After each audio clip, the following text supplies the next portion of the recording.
7 white papers publicise చేస్తున్నాం. సమయం కూడా తక్కువ ఉంది.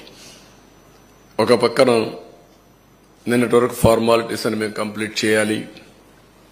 అది అయిన తర్వాత కేంద్రంలో బడ్జెట్ పెడుతున్నారు, ఇక్కడ బడ్జెట్ పెట్టాలి. కేంద్రంలో బడ్జెట్ పెట్టే ముందు మన సమస్యలన్నీ వాళ్ళ దృష్టికి తీసుకొచ్చి ఎంతవరకు వీలైతే అంతవరకు మనం ఫండ్స్ తెచ్చుకోవడం కానీ, అదే మరి ప్రాజెక్టులు తీసుకోవడం కానీ ఇవన్నీ జరగాల్సిన అవసరం ఉంది. అందుకే ఒక 20-25 రోజుల్లో 7 పేపర్లు కూడా చర్చలన్నీ కంప్లీట్ చేసి మళ్లీ మేము అసెంబ్లీ సమావేశాలు పెట్టుకుని బడ్జెట్ కూడా ప్రవేశపెట్టాల్సిన అవసరం ఉంది. లేకపోతే మళ్లీ ఒక సంవత్సరం మనకు ఒక కన్ఫ్యూజన్లో పోయే పరిస్థితి వస్తుంది. అందుకే మేము 7 సబ్జెక్ట్స్ కూడా మీకు ఒక ఐడియా ఉంది.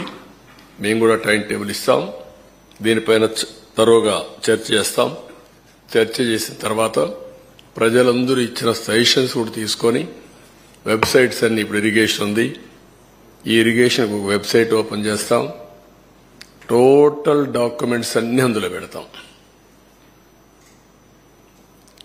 ఎందుకంటే ఒక అలవాటు అయిపోయింది. ఏది చేసినా ఎదురుదాడి చేయడం,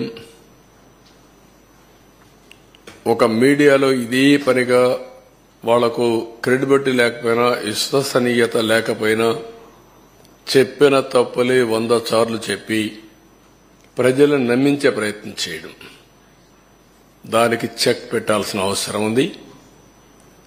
దానికోసమే ఈరోజు మా ప్రయత్నం. తప్పకుండా ఎప్పటికప్పుడు వాళ్ళు చెప్పినట్టన్నిటికీ కూడా ప్రజలే సమాధానం చెప్పే విధంగా ప్రజా చైతన్యాన్ని తీసుకొస్తాం. ఇప్పుడు ఫస్ట్ తీసుకున్న పేపర్ మేము చూస్తే